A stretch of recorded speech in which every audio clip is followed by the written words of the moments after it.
Hey, there you are. Good morning. Good morning. Good morning. Welcome to the YouTube live stream. The newspaper review. Tuesday morning it is, the 22nd of October 2019. And I am, well, the big ignorant Irish baldy gammon. Bollocks. That's right. You're well. I tell you what, it's lovely. Lovely and dry in Salford and Greater Manchester. You can get things done when it's dry, you know.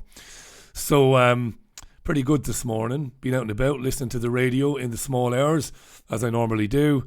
And you won't be surprised. I suppose you know yourself. You've got your own radios and you've got your own televisions. So Brexit dominates the airwaves in the UK this morning. And I'm not going to talk too much about it on this stream. I will get into it with David Vance on the radio show a bit later on. But even again, on the radio show today, it's going to be a lot of other issues as well. Got a couple of great guests today, David Vance being one. And then I'm going to get into a rather disturbing article in the Metro yesterday about how local authorities have got, websites offering sexual guidance to kids as young as 13. And some of that guidance is even for a non-religious, pretty open-minded, middle-aged guy like me. Some of the advice they're offering children it's absolutely mad. It really is. So Cassie Crowhurst was an interesting lady. She was on the programme with me about 5 or 6 months ago. She's been following it really closely and is going to report on it with me on the radio show this evening. Report on it for us even on the show this evening. So there you go.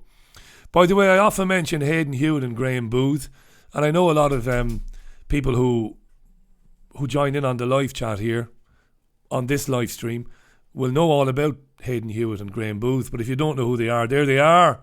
Look at them. Pair of ne'er-do-wells. A pair of scallies, if ever there were a pair. But Hayden and Graham put on daily, they're not vlogs, daily programmes, resourced programmes on triggerwarning.tv or the YouTube channel Trigger Warning, where they talk a lot about current events, as I do, but they often give a different opinion, or they take a different approach to the same events that you'll hear about on the Richie Allen radio show, but they are equally as independent, and they're very good, and they're funny a lot of the time as well. So that's Hayden Hewitt and Graham Booth. Hi to Liz McFall. Liz, thanks so much for the lovely super chat donation. I really appreciate that, Liz. It means a lot to me, as I say often, but I do mean. So thanks a million for that. So we'll have a look at the newspapers then, and I'll run through some of the live chat comments as we go along. Yeah, it's cold as well. It's lovely, but it is pretty chilly this morning. Yeah, that could be me getting old. It could also be me being very thin. I'm a bit thin at the moment. I don't know if you can't tell on, I might not look very thin, but I am very thin. You can see my ribs. I'm down to 14 stone 4 pounds. There was a time when I was about 17 stone. I am 6 foot 6 inches tall. I'm very athletic. So I am down to 14 stone 4, which is probably 6 or 7 pounds less than maybe I should be. And maybe that's why I'm cold, because I've never been cold. I've been a very warm-blooded bloke my entire life, but I feel the cold these days. Yeah, I don't know. Anyway, just a thought. Oh, Kali-dokali. Here's something which, do you know Neil Saunders, the hypnotherapist and the author, who's a really terrific bloke, Neil. I have a lot of time for him. He's ruined virtue signalling for me, because I've taken great joy in recent months and years in pointing out virtue signalling. I love it when I come across it. But Neil said to me, it's actually virtue signalling in and of itself by pointing out virtue signalling. You're a virtue signaller, putting yourself above the virtue signallers. And he's ruined it for me, Neil. You bastard, Neil. That's what hypnotherapists do to get into your head. He's right in there now. Can't get him out. What a sobering thought. But a glorious bit of virtue signalling last night. And it just gives me the opportunity to say, Rebecca Long Bailey! That'll wake you up now if you're asleep, eh? Rebecca Long Bailey, the MP for Salford. And Eccles. Over there. Rebecca's got a very big mouth.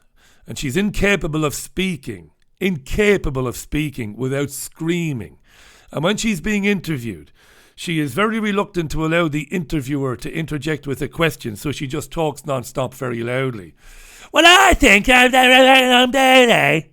That's who she is. This is wonderful virtue signalling here by Rebecca. Yesterday, I love this, on the 53rd anniversary of the Aberfan pit disaster, thinking today of the 116 children and 28 adults who died and the emergency services and community who were there. One was one of my school teachers, and I've remembered his harrowing account of the tragedy all these years. You lying bastard, Rebecca. You were on the BBC webpage on your tablet and you came across this story here and you thought, wonderful opportunity for a bit of virtue signalling. Because the truth is, Rebecca, you couldn't give a fuck about people who died before you were born, not connected to you in any way, in another country.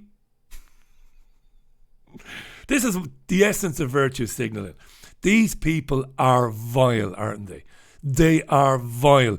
There's nothing they wouldn't exploit as a means of shining a light on their virtue, on their virtues.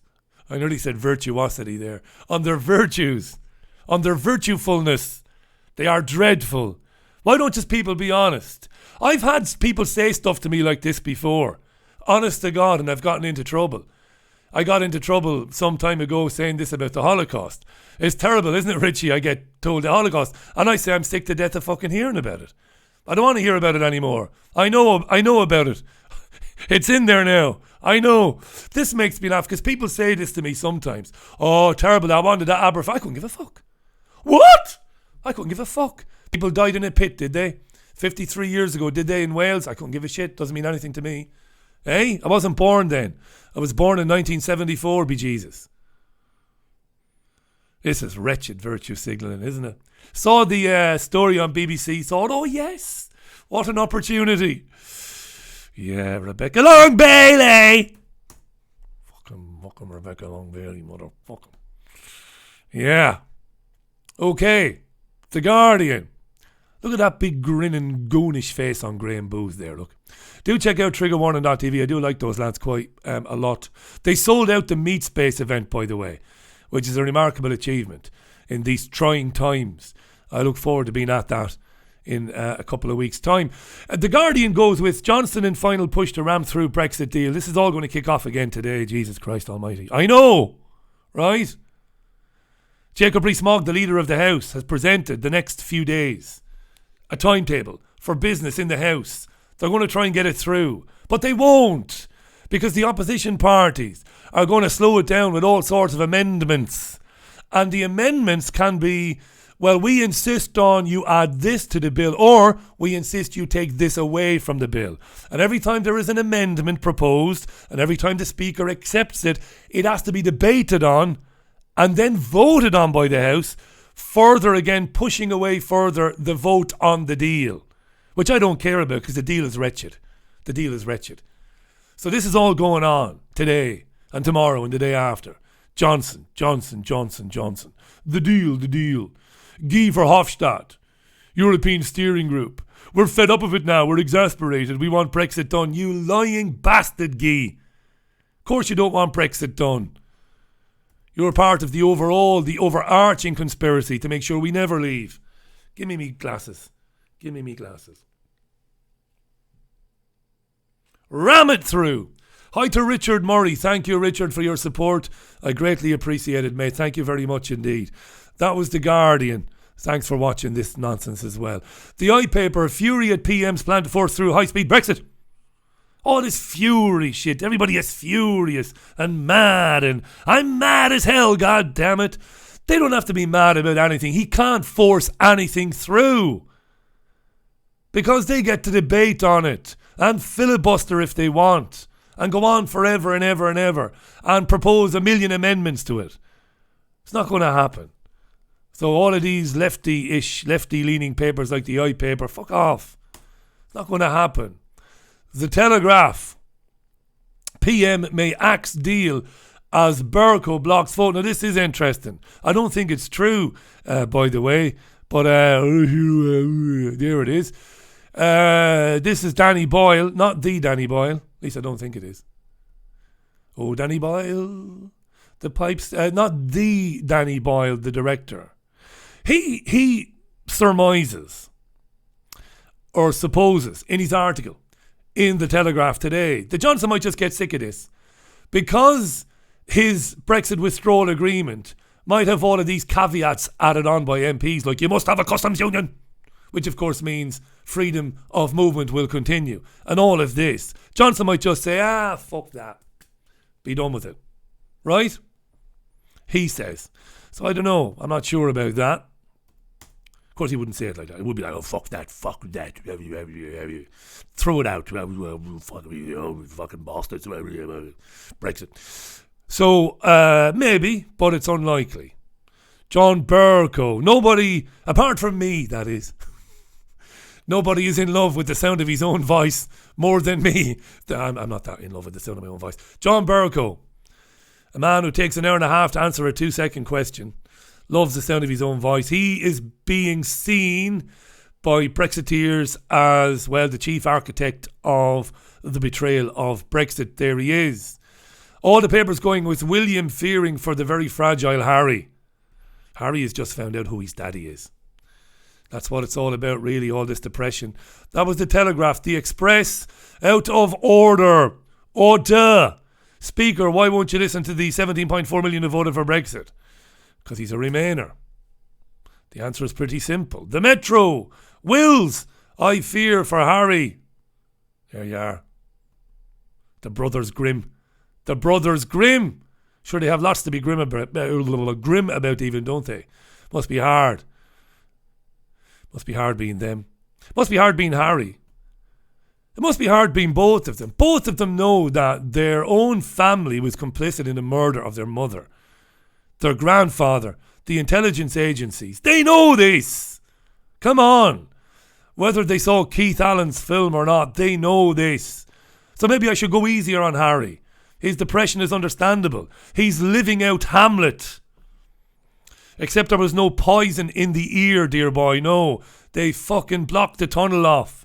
They distracted the driver. They blinded him. And then they smothered your mother to death while she was gasping for air. And he knows this. And he has to live with it. That's maybe the reason for the melancholy. For the antic disposition. Hey? Check out the big brain on Richie, huh? Huh? Oh, it's freezing here today. The antic disposition, oh Christ. Takes me back to my leaving certificate when I studied Hamlet. Frailty, thy name is woman. Go on, Polonius.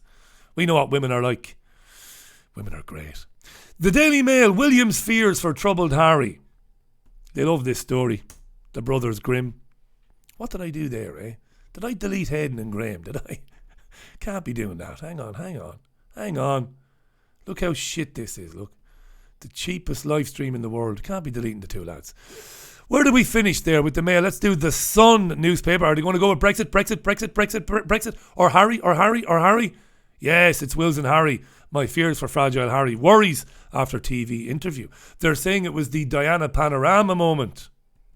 The Mirror. Football's dementia time bomb. They're coming after football now.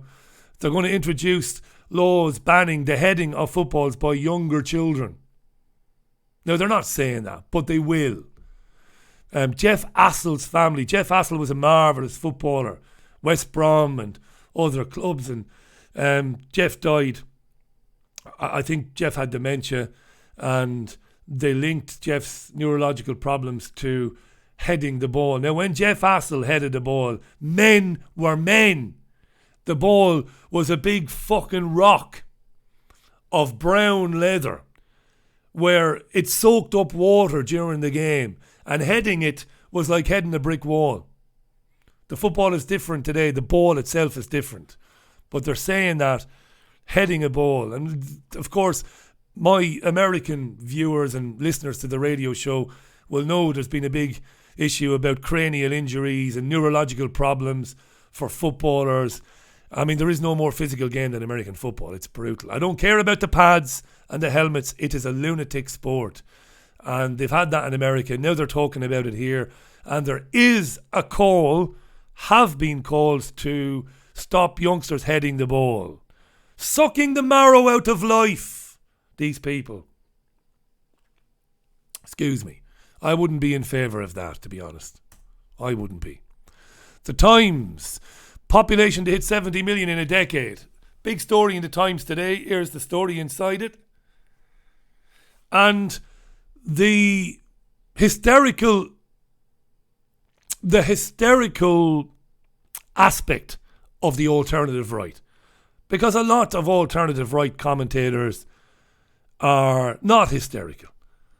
They're pretty open-minded. I'll be speaking to David Vance today. I don't think David would mind me saying that he presents alternative right viewpoints on his websites. But he's not hysterical, David, I don't think. I think he's pretty broad-minded, open-minded.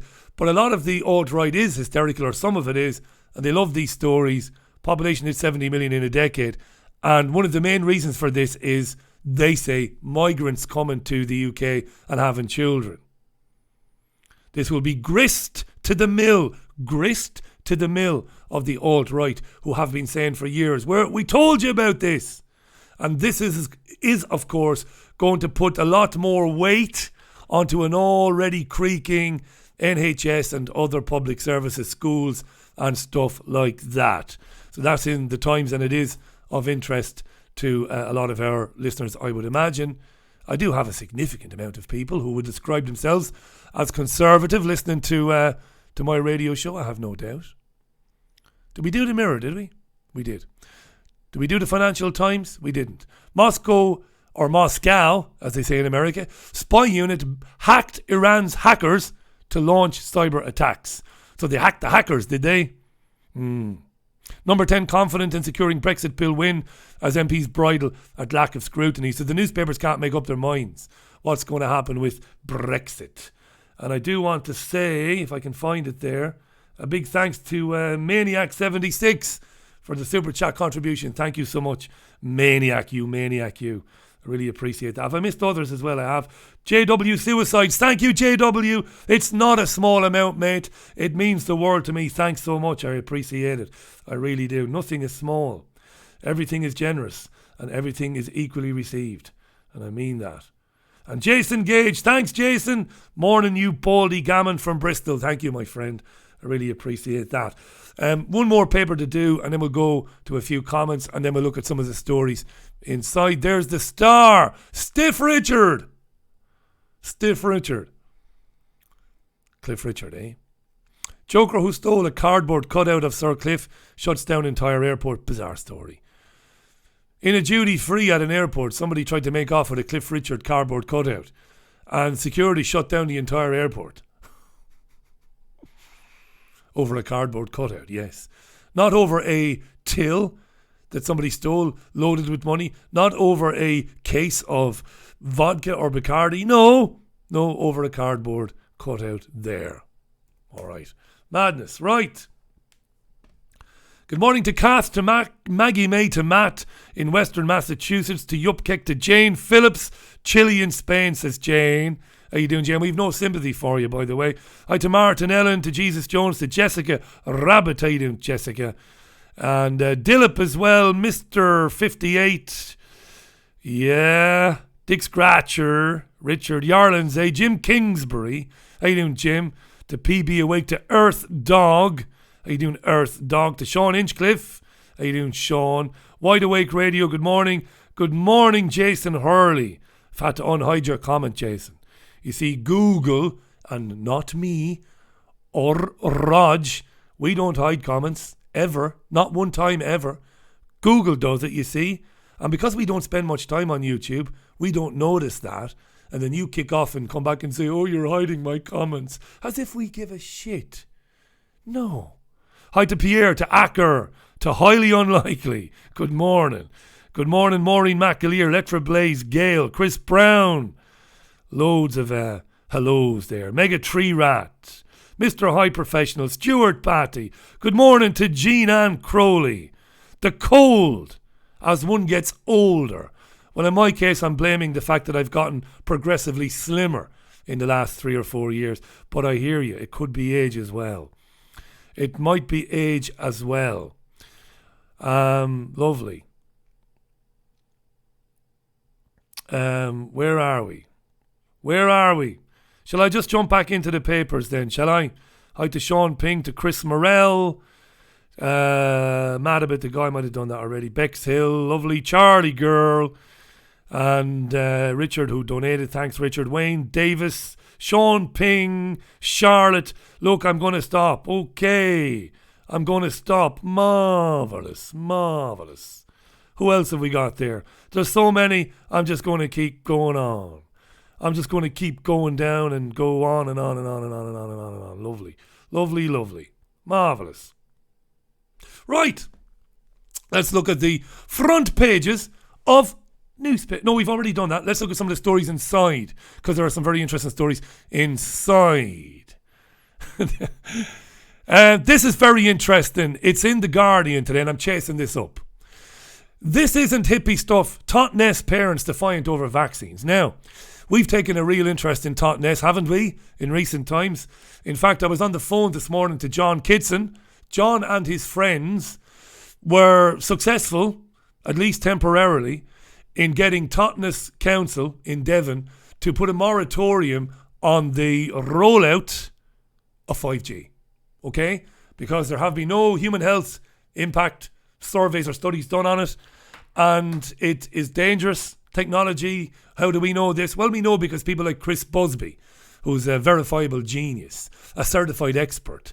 We know this because of people like Barry Trower, former Navy microwave weapons expert, tell us that it's a dangerous thing and it's going to have profound implications for our health. So that's why we've been talking about Totnes recently. And Totnes is back in the news this morning because Stephen Morris, writing in The Guardian, is talking about how some parents in Totnes are not vaccinating their children. Important now. Because we know the Health Secretary, Matt Hancock, is currently taking legal advice. That doesn't happen very quickly. It could take several months, that. On whether the government can introduce legislation to mandate vaccines for primary schools. Primary school students. Or children going to kindergartens, right? So they've named a few people in here. And I'm chasing them up. They've named a woman called Lotus Tarn. I found Lotus on... I'm not on Facebook, but I do have access still to the Richie Allen Show Facebook page. I have access with it. It's looked after by Raj, but I've got access, but I'm not on Facebook. My personal page, I deleted it 2 years ago. And I did right. Very important. But this lady is on Facebook, and we're trying to get in touch with her. They talk to some of these parents about the immune system being compromised by the ingredients in vaccines and all the rest of it. Now, the article written by Stephen Morris is pretty old school. He's not taking a point of view. He points out what the parents are saying, and then he points out what the NHS and the Health Secretary is saying. I'm interested in it for a number of reasons. One of them being, ever since speaking to parents who, and I've spoken to many of them who were threatened by local authorities and who were visited by social workers after indicating that they would not vaccinate. I'm fascinated about the blowback from local authorities. Really fascinated by it. You know, you say you don't want to vaccinate, what happens? Are you left alone because you're the parents and you make the decision, or are you contacted by the aforementioned so-called authorities? And that's very interesting. And I want to speak to these parents, so we'll get into that when we can. Interesting about film. In the Times today, I've lamented this myself many times as somebody who loves the cinema. I'm a big cinema fan. I've also been, for most of my life, adult life, a big theatre fan as well. Since coming back to the UK, we've not gone to as many plays as we would like to because of work and one thing and another, but we do love the cinema, and some of the most famous directors most successful men and women in film history have had a proper go at the propensity for these superhero films taking over cinema in multiplexes and all the rest of it, and what it's doing to creative writing, and what it's doing to young creative writers writing dramas, maybe, not getting these films to the screen. We do have a cinema complex in Manchester called Home, and that used to be the Corner House Cinema in Manchester. And Home does show a lot of foreign films, but also a lot of independent films, which are not superhero bullshit bollocks films. I know some of my listeners are big into these films, but they are shit. They are absolute wretched shit. And they are full of predictive programming things. In my opinion, now it's just my opinion, they are wretched rubbish, costing a couple of £100 million to make in some cases. And it's all you get. Look up your local Cineplex at the moment, and it's all of these films. They're dreadful. So I have a lot of sympathy with the likes of Scorsese and even Coppola, despite all of his foibles and all the rest of it. This makes me laugh. Did Trump give the bird last week to the astronauts when they were correcting him? When he said, congratulations for being the first female spacewalkers and the 2 women in the space station or in the shuttle. I don't know what they're in. They might be in the space station. They said, well, in fact, we're not the first, blah, blah, blah. And Donald gave it a bit of this. Makes me laugh, this. This is the theatre I talk about all the time. This is not coincidental. This is not just an and finally story. This is deliberate, this. And it gets people frantically talking about this on Twitter. It's amazing how much people invest themselves in this sort of nonsense. And they've even got a body language expert to say that Donald was definitely giving the middle finger to the women in the space station. There you are. Shannon Watts. She's not the body language expert. She's somebody who was offended by... We're all offended by everything, aren't we? We're offended. Nobody can laugh at anything anymore. You just laugh. If I was one of the women in the space station, I'd just laugh.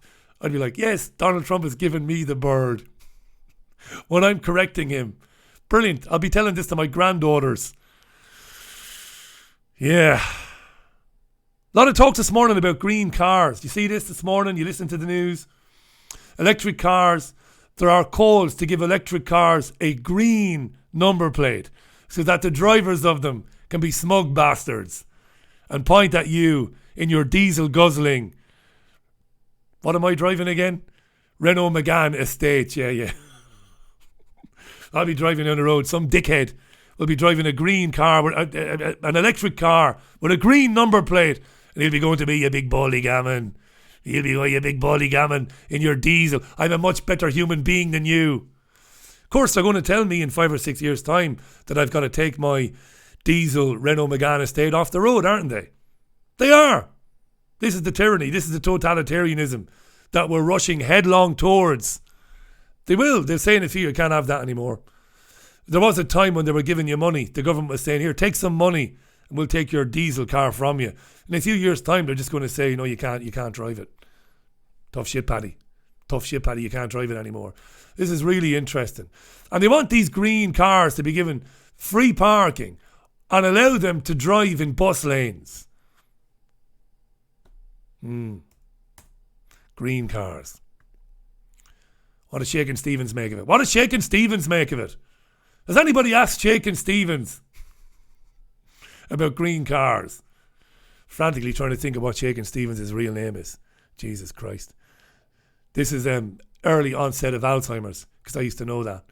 Anyway. Oh, God. Facebook then. 10 o'clock it is. Very important. Facebook reveals preparations for UK elections. Facebook. There's 1.5 billion people on Facebook now. I'm not. Like I said, the show, for no good reason, the show still has a Facebook page. For no good reason. I'll tell you why. Because it's had 20,000 followers for about 4 years now. Yes, That's the definition of shadow banning. 20,000 followers for 4 years, and it hasn't moved.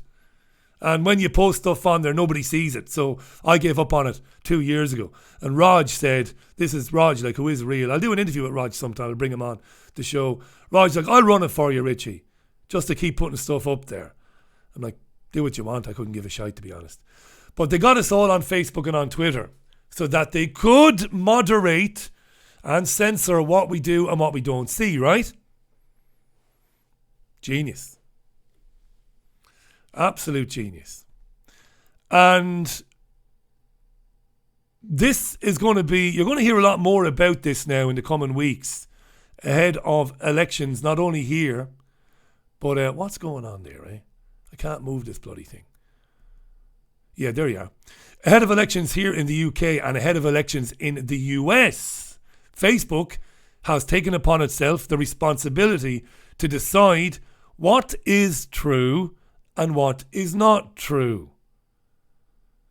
Therefore, preventing you from determining that for yourself. So Facebook will say, this is untrue, nobody gets to see that. This is very true, we will amplify that. Right? Nothing wrong with that, is there? The arbiter of that which is and isn't true. The arbiter of that which is and isn't true. We're into Orwellian stuff here. And you're going to hear more and more about this as the weeks and months go on. It was always the thing. Become the only game in town. Get everybody onto your platforms. And then it becomes oh so easy to influence those people. And they'll never leave. They'll always stick with it because everybody's on there. People have become kind of conditioned now to having conversations on Twitter and on Facebook. It's in their subconscious now. It's in their DNA now. That's what you do. You want to say something about somebody? You want to have a proper fucking rant? Hey, go on to Twitter. Wonderful. They got all the celebrities and all the politicians in the world on there, gave them a lovely blue tick, and the public followed like sheep. And now they're all on there. And now you can determine what they see, what they hear, and ultimately what they think. This is true. So this is a big story, right? And we'll be on it in the weeks and months ahead. Oakley dokely. Oakley dokely. What else is there? Before we come back to the BBC and a story on health, more of these stories. You see lots of these stories about equality in schools. What makes people think a black woman can't be a head teacher? That's kind of a gaslighting headline there. Nobody thinks that black women can't be head teachers. Right? But the idea is that there's some sort of discrimination that's inherent not only in people individually but inherent in society. That it's pervasive, that it's everywhere. But it's not true. People don't give a shit. The proportion of ethnic minority staff in senior roles is low, even in areas such as London. Why? But what they don't ask is it proportional to the representation of black people in society? Like, what percentage of society is made up of black people? That's a very easy thing to find out. I haven't done it this morning. I have done it before, but I can't remember the figure off the top of my head. 15%, is it? 16%? Don't quote me. Don't quote me. I don't know, but it's easy to find out. And then cross-reference the proportion of black people in society with the amount of black teachers. And I'm guessing there won't be much of a difference between the two figures, meaning that things are pretty okay for ethnic minority people. Right? If you got 16%, let's say you're represented in the population as a figure of 20%. And if you find that in any sector of society that your representation at management level is around 20%, even if it's a little bit less, 17, 18%, you're doing all right. But no, positive discrimination. We're not nearly as diverse enough. So you've got one black teacher here, who is a head teacher, saying that when she went to an event, she believed that the other people at the event, the other attendees, believed that she was a member of the waiting staff. And she was also horrified to see that many of the waiting staff or catering staff were black people. That's always the way it's been.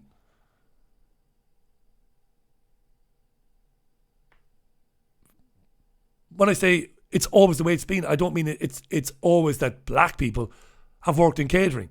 But wherever you go, particularly at one-off events where staff are brought in for the day, you often get a lot of ethnic minority folks working for agencies, low-paying jobs, semi-skilled jobs. You get a lot of migrants doing jobs like that. So it's no big deal that the waiting staff seem to have a lot of black folks there. And if you think that every time you turn up to an event, people are looking at you like you shouldn't be there, well, maybe you've got a chip on your shoulder or an inferiority complex. These stories are everywhere. And they're not isolated. This is not an isolated thing. There's a big push for social justice and diversity. But it's going to be at the expense of choosing people for positions, or not choosing people for positions who are eminently qualified to do them and maybe better qualified to do them. But no, not today, because we've got to get black folks in, we've got to get Asian folks in, we've got to get blind lesbian dwarfs in, because we don't have enough blind lesbian dwarfs. So you're going to have to wait for the next round of recruitment. It's crazy stuff, this. Utterly crazy. I'll go back to the comments in a few minutes' time, by the way. Lovely stuff. And maybe we'll finish on this one today.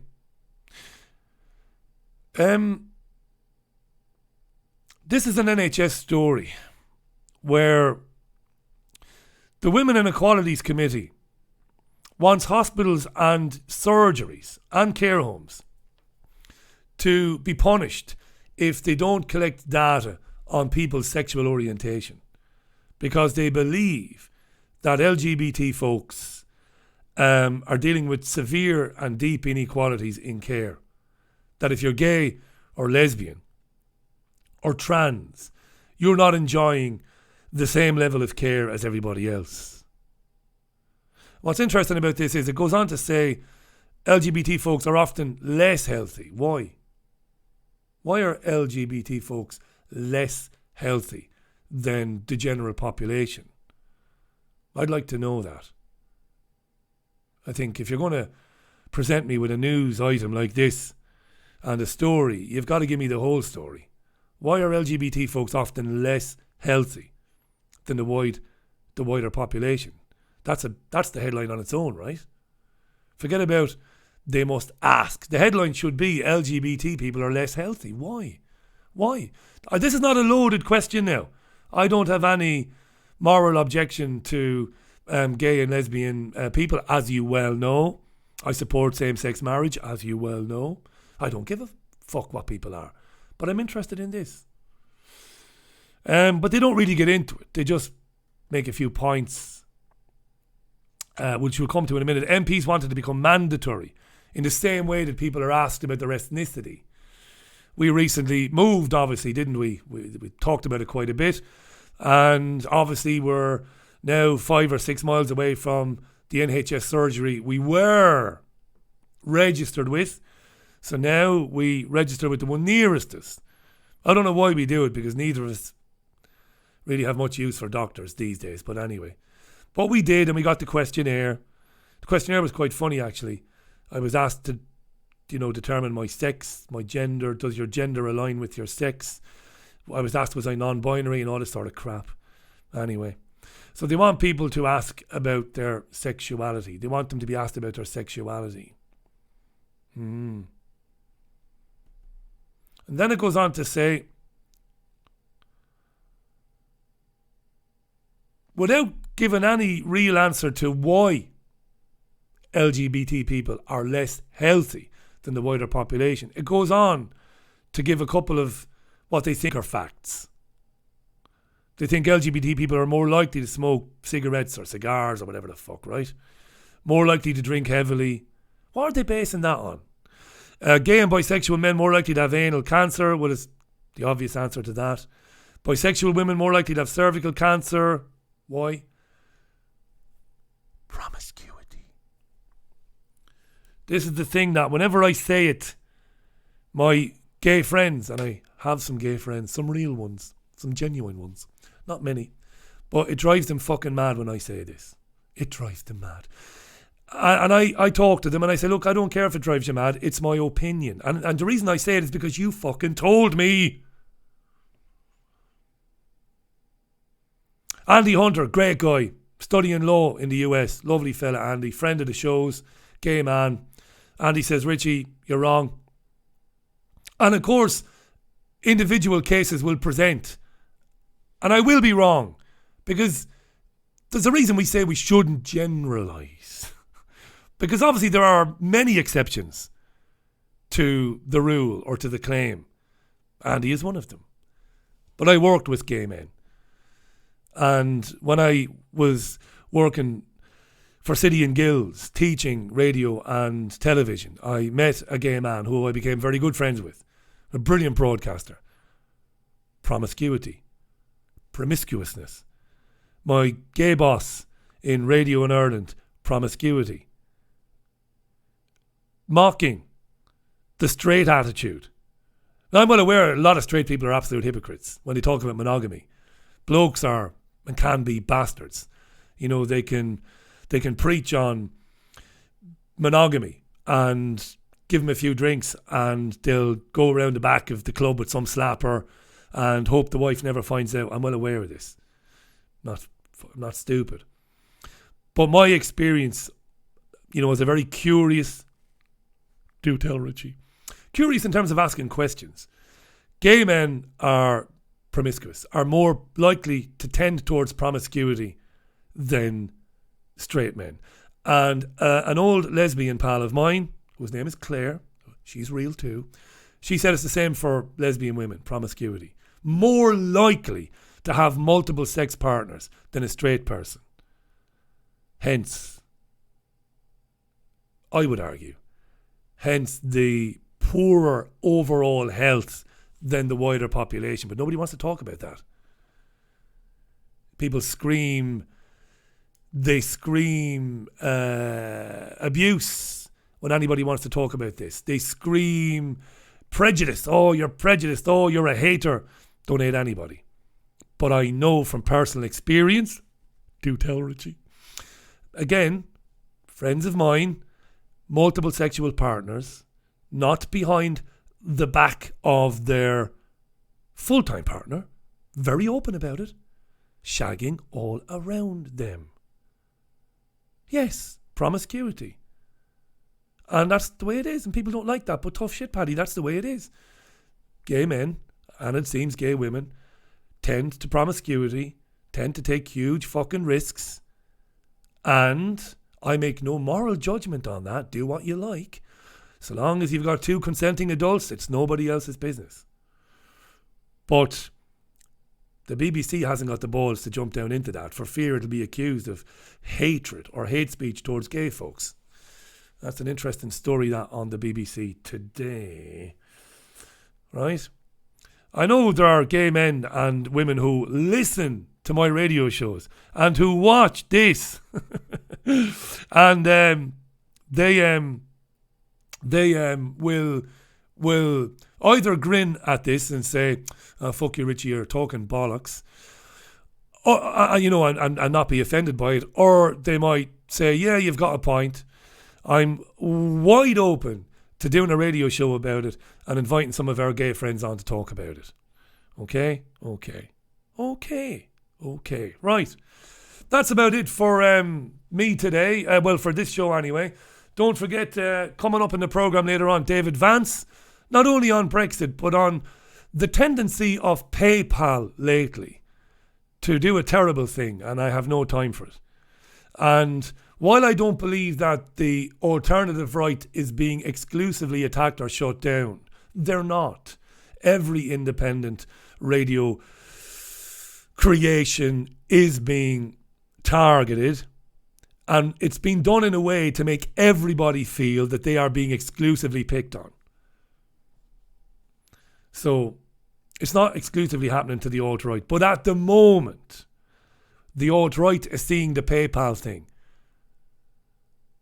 which is very damaging to them. It's where PayPal is basically saying, you're not allowed to do any transactions with us anymore. So piss off.